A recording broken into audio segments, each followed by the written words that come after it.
It's midday in Nigeria. Welcome to Lunchtime Politics. I'm Ayotunde Balogun. First, the highlights.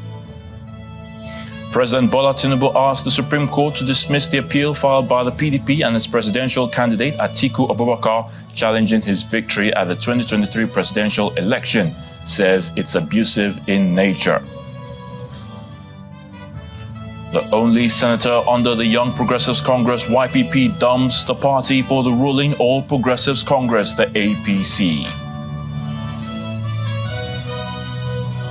Plus, ahead of the governorship election in Imo State, Governor Hope Uzodinma emerges winner of an opinion survey conducted to determine who will likely grab the state's #1 seat come November the 11th. President Bola Tinubu has approved the appointment of new chief executive officers of several agencies and parastatals under the Federal Ministry of Industry, Trade and Investment.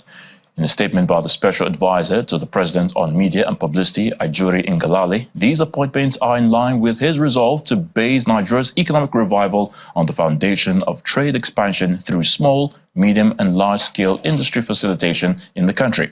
Some of the appointees include Hussein Ishak Magaji, who heads the Corporate Affairs Commission, the CAC, Afiz Ogun Oluwatoyin for the Industrial Training Fund, ITF, Nonye Ayeni of the Nigeria Export Promotion Council, Aisha Arimi of the Nigeria Investment Promotion Commission, NIPC, the SMEDEN, that's Small and Medium Enterprises Development Agency of Nigeria, by Charles Odi, and Ifeanyi Chukwunonso Okeke of the Standards Organization of Nigeria. We also have Rabiu Olowo of the Financial Reporting Council of Nigeria, the FRCN. President Bola Tinubu expects all new appointees in this critical sector to optimally deliver in accordance with new key performance indicating benchmarks as established by the Federal Ministry of Industry, Trade and Investment, and all appointments take immediate effect. The President has asked the Supreme Court to dismiss the appeal filed by the People's Democratic Party, the PDP, and its presidential candidate Atiku Abubakar challenging his victory at the 2023 presidential election. An appeal, he says, is abusive in nature. The presidential candidate of the PDP, Alhaji Atiku Abubakar, had alleged that President Bola Tinubu's academic records were fraught with discrepancies and forgeries. In response to the appeal, however, President Bola Tinubu says the allegation of certificate forgery was not introduced in Atiku Abubakar's petition at the tribunal. He says the tribunal was right to strike out some paragraphs of the petitioner's replies wherein they tried to introduce new issues, including that of certificate forgery, which were not contained in the main petition. President Tinubu says Alhaji Atiku Abubakar's application, which was granted at the U.S. court, was alien to the pending appeal before the Supreme Court and does not arise from the record or the judgment of the tribunal.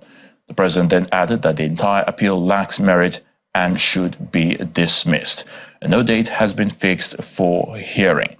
Well, according to President Bola Tinubu, Mr. Atiku Abubakar and his party, of course, failed to prove the allegations and submissions at the presidential election petition tribunal. The special assistant to the presidential candidate of the People's Democratic Party, Frank Shaibu, has been speaking on the identity issues raised on President Bola Tinubu and Atiku Abubakar. Mr. Shaibu insists there is more that meets the eye in the identity and Chicago State University certificate of President Bola Tinubu in one hand, and that his principal, Atiku Abubakar, has sworn to an affidavit years ago for a change of name. He spoke on our program, Politics Today. When our lawyers, one of our lawyers, based on subpoena, wrote to the university, said, look, we need a copy of this man's certificate. They obliged him a copy. And the copy of that certificate was completely different from what Mr. Tinubu submitted to INEC. We became curious. If this certificate you gave to me, you gave to our lawyer, was dated in that certificate they gave to our lawyer on subpoena. Mr. Nauro, it was on that certificate, it was clearly written there that the Bola Ahmed Tinubu, Bola A. Tinubu, not even Ahmed, graduated from the university on the 27th of June, 1979. Meanwhile, the one Mr. Tinubu submitted to INEC said he graduated from the university on the 22nd of June, 1979. How can one man have 2 dates of graduation? Sadiq yes. has been used differently in Atiku Abubakar's documents. Depending on the teachers. Just hold on. Depending on the teachers and the writers. When he was to join Nigerian Custom, he presented a certificate, white certificate that belonged to Sadiq with IDDIK. Yes. He then went to court to obtain an affidavit. Yes. The affidavit read Sadiq, S-A-D-I-Q Abubakar, not Sadiq as contained in the white certificate. Is it the same person as Atiku Abubakar? It's the same person as Atiku Okay, at the ABU diploma he got in hygiene that he got, is the name beard Atiku Abubakar. Yes, because he had done his change of name. In Mr. Atiku Abubakar's biography, it's never mentioned that he had a change of name. Oh, no. Have you found out that after a search at the Anglo-Ruskin University in Cambridge, they said they don't have anybody as Atiku Abubakar? Has that come to your team? In what? In Anglo-Ruskin University? Yeah. How can anybody say that? From his letters, he can't even come to us because anybody who projects that will just want to deflect on the issues. We are staying on the issue. Their man is a forger. He forged the certificate. But the question is yes. We're staying on this. Nobody can deflect. A lot of Nigerians... The university in question, he did not just graduate from Anglo-Ruskin. We have his letters of admission, we have his certificate. An opinion survey has been conducted between September the 1st and the 30th this year to determine who will likely emerge the winner of the Imo State governorship election come November the 11th. At the unveiling of the opinion survey to journalists in Owerri, the Imo State capital, by an independent opinion research group, the survey, which favors the incumbent governor, Hope Uzodinma, as the leading candidate ahead of other candidates, is said to have been carried out amongst 88,564 registered voters randomly selected across the 305 electoral wards in Imo. According to the independent group, which is apolitical, the survey was carried out through physical interviews of registered voters. This exercise with its load of back-breaking twists was preceded with 2 months of aggressive radio publicity and newspaper advertorials, handbills distributions, seminars and talk shows seeking to create public awareness over the exercise. The result of the survey showed that APC is ahead of others with 33,763 respondents in favor of the return bid of Governor Hope Uzodinma, representing 38.1%. He also won in 15 LGS out of the 25 local governments where the survey held. The survey also showed that Senator Samuel Anyanwu of People's Democratic Party (PDP) came second in overall survey scale with 23,622 respondents, representing 26.7%, pitching their tent with him as their favorite to occupy the 2023 Imo governorship seat. In the next scale is the Labour Party candidate, Senator Atan Acholu, who was favored by 20,891 respondents, representing 23.6%. The senator representing Anambra South Senatorial District, Ubah, has been speaking on his defection from the Young Progressives Party, the YPP, to the ruling All Progressives Congress, the APC. Senator Ubah explains that his action follows wide consultation with members of his constituency, and he's moving from a progressive party to another progressive party, all in a bid to actualize the development of his people. He was a guest on our political program, Politics Today. Well, every politician follows the interests of his constituency and his people. So for me, I think it's time my people want me to join the Center Party. And that is the reason why it wasn't an easy decision, because I must appreciate that when I needed help most politically, YPP came to my rescue. And I owe it to YPP. And they were there with me. But now I have also been able to groom a lot of people in YPP, and I think it's time now to join the Center Party so that I can bring dividend of democracy and the renewed hope to my constituency. As I stood with the party throughout my tenure in the 9th Senate, and now I am leaving. I contested with the party for the governorship. I couldn't make it, and I contested with the party again on the 19th Senate. I made it, and I consulted widely, telling everybody from my constituency, the party, from my ward to the national officers, that I have to leave so that I can look at giving my constituency the benefit of a renewed hope. It's a case of taking a proper decision that will help to alleviate the plight of your people. You will be surprised to know that it is an all-inclusive. The entire Southeast is joining where I am going because they know who I am. It's not a normal thing. You just watch and see what's going to be in the next few weeks. Stakeholders, people that has held one of the biggest offices in Nigeria, party people from different party, top politicians. The numbers are so much. So, and I'm happy and I'm lucky. So you are the one leading the cause. As it stands today, I am not the one. It was a collective decision, but I am leading the part of that. I have been the one that I'm the only one today that came to the party, and then I came with each and every one of us. But we're going to do a normal declaration. So just watch and see. We are going to have a normal declaration soon. All right, for more on the defection by Senator Ubah from the YPP to the APC, we're now being joined by Wale Martins, who's the National Publicity Secretary of the party, the Young Progressive Party, the YPP. Thank you for joining us on the program Lunchtime Politics. Oh, thanks. Thanks for having me this afternoon. All right, so first off, what's your reaction to this latest defection, of course, involving Senator Ubah, who is now a member of the All Progressives Congress, moving from the YPP, your party? Okay, our reaction as a party is that of shock. And for us, it's quite unfortunate because it came at a time in our political life where we thought we would have consolidated on our gains in the just concluded general elections. And we also thought it would have been an avenue to be able to galvanize ourselves as a party, considering a number of elective representatives at different levels, to be able to form a formidable opposition against the ruling party and provide proper leadership, for the Nigerian people, through the instrumentality of the also following the vision of the party and implementing the manifesto of the party. I think it came, we were surprised, and that is why we felt we should be able to set the record straight.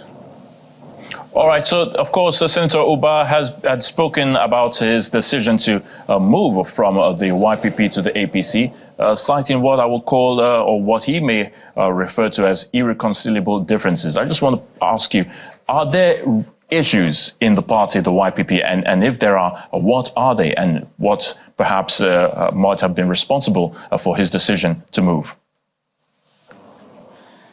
I think yesterday on your program, it was quite clear. He was quite clear. The question was put across to him, and he also attested to the fact that there was no issues. My own candid opinion, there are no issues between us and most distinguished. If for anything, is somebody we hold in high esteem. He's been able to add immense value to the party. And as such, is somebody that we cannot just come out and denigrate.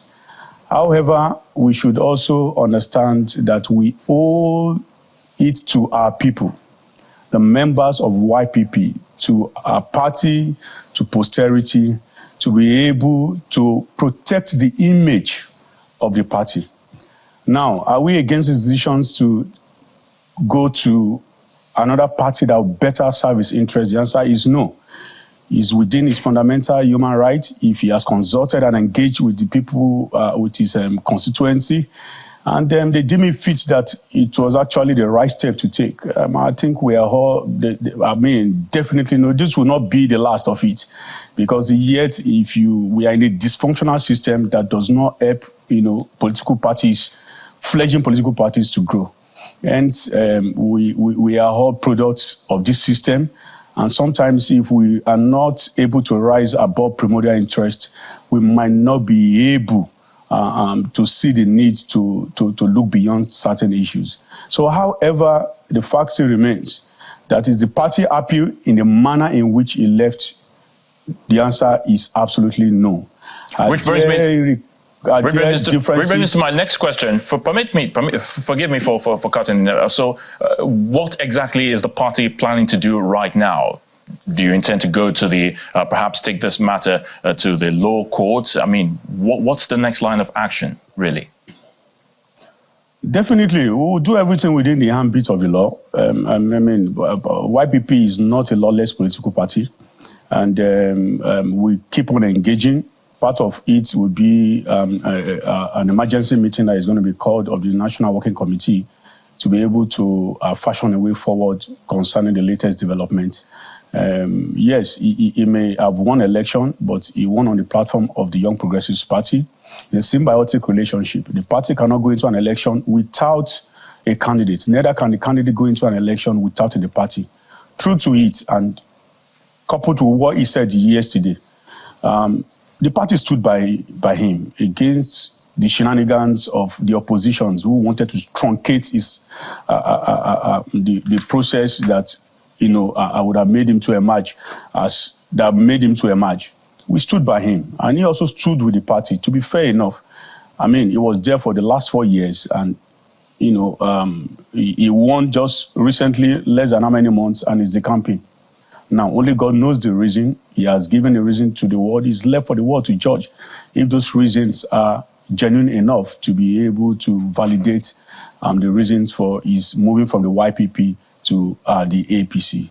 But I can tell you that the party will not just, make this to lie low. We will exhaust every avenue to be able to reclaim our mandate, and that is left for the NWC to be able to decide as to the lines of actions that will be taken in the coming days on how to go about, reclaiming the mandates of the YPP.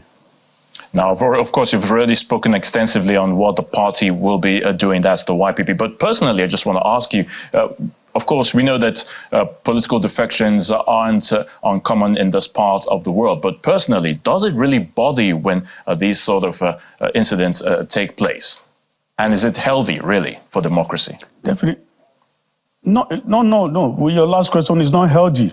It bothers me. It bothers all well-meaning Nigerians who want, the best for the country. If we are claiming to wanting to build like advanced democracies in the world, then we should not just pick and choose what, we feel will benefit us. I'm of the opinion that we should, if you want to copy, you copyright. You're not selective in your approach as to what benefits you. You hardly see when for parties that are driven by ideologies and individuals equally who are driven by ideologies, moving from one party to the other. And I think the National Assembly should be able to look for ways, and we're going to be consulting through the Inter-Party Advisory Council and see how we can make it more stringent for people not to be able to just cross-carpet from one political party to the other. It's not healthy at all for the polity. It's like something that can eventually, if not controlled, can lead to a situation where we have a one-party state. And in that, you silence all oppositions. What do you have? It leads to tyranny. And nobody wants tyranny. Tyranny doesn't pay anybody. So that is more reason that even the ruling party should also make it a point of duty to ensure that political oppositions grow in the country. It is what is healthy for democracy. And I thank God that the incumbent president understands what it means to be a Democrat. And I think he should toe this line and match, words with action by ensuring that oppositions are further strengthened, not because of just him, but for the sake of posterity, for the sake of this nation, and for the sake of the legacy he wants to leave as a president. We'll leave it at that. Mr. Wale Martins, National Publicity Secretary of the Young Progressive Party, YPP, thank you for your thoughts on Lunchtime Politics. Thank you so much for having me. About 5.4 million voters are expected to vote in 3 off-cycle governorship elections holding on November the 11th in Bayelsa, Imo, and Kogi states. Well, that's according to the electoral umpire, INEC, that's the Independent National Electoral Commission. Of this figure, over 1 million voters are in Bayelsa, 2.4 million in Imo, and 2 million are in Kogi state. The National Commissioner and Chairman of INEC's Information and Voter Education Committee, Sam Olumekun, explains that the Commission reviewed its preparations for the elections in the 3 states. He assured everyone that electronic copies of the complete register of voters for each state would be given to political parties participating in the elections. 16 political parties are sponsoring candidates in Bayelsa. 17 political parties are doing that in Imo State, while 18 parties are fielding candidates for the Kogi polls. The exercise will take place simultaneously in the 3 states on Saturday, October the 14th, from 8:30 a.m. to 2:30 p.m. All right, for more on the off-cycle elections in Nigeria, we're now joined by an election analyst, Mr. Suleiman Arigbagbo. Thank you for joining us on the program Lunchtime Politics. Thank you very much for having me. Great to have you. All right, so what's your assessment of the preparation for the 3 off-cycle elections coming up on the 11th of November, or November the 11th? Yes, thank you. We can see preparations by politicians, both proper preparations and the ones that are off the record. Perhaps also people, especially in the affected states, are also gearing up for the election frenzy. What we haven't seen much of is INEC's preparation. Of course, it is expected that because INEC held recently elections in those states in the last general elections, their preparations, I mean, for those, the logistics and what have you for those previous elections will still be close to hand to recall for INEC. But we have not heard much. INEC is a bit quiet going towards this election. Not that it has not been meeting some of its periodic deliverables, such as releasing lists of candidates. But of course, it's been hindered in some way by even some of the actions and what have you. Recently, of course, you know, the APC candidate, for instance, for Bayelsa, was recently disqualified by the court. So some of these actions will come to be a bit of disruption for INEC's own preparation in terms of reaching its milestone. But yes, it's doing those. But I think INEC is pretty quiet.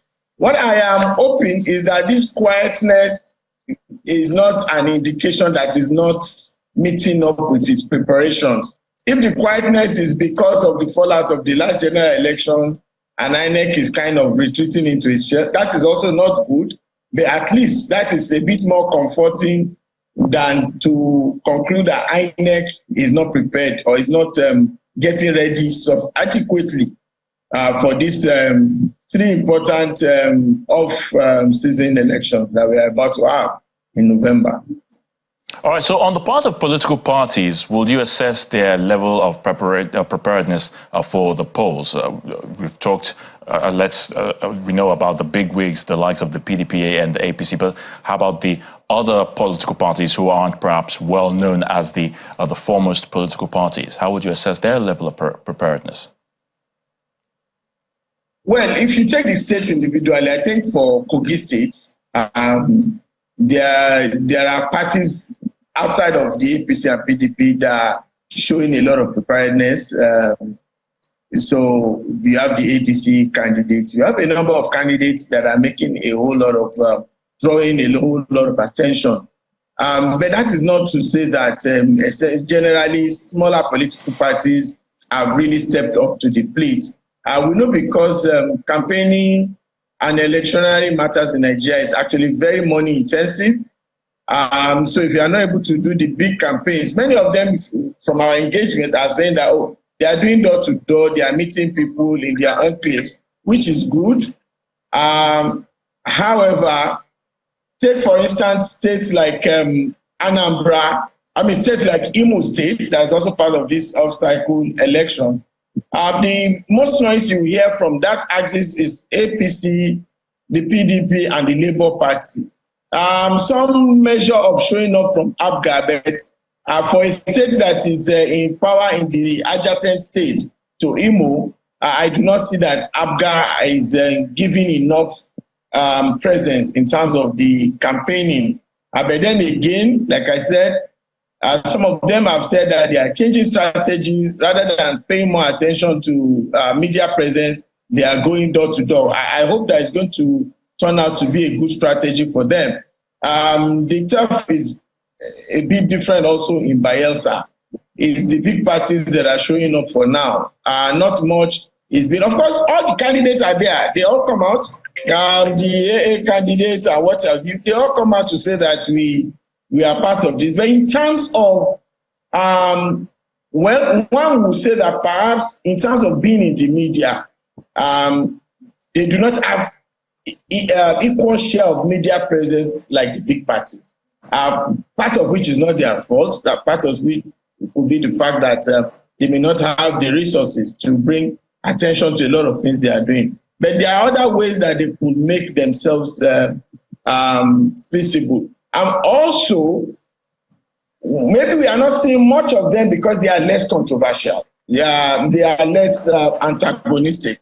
They are less in the fray. Unlike the bigger political parties, APC, PDP, who are at daggers drawn always. So perhaps this could be part of why we think that those are the ones that are really doing much of the campaigning.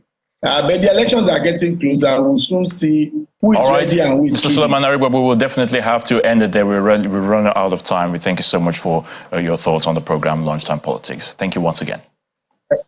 Thank you very much for having me.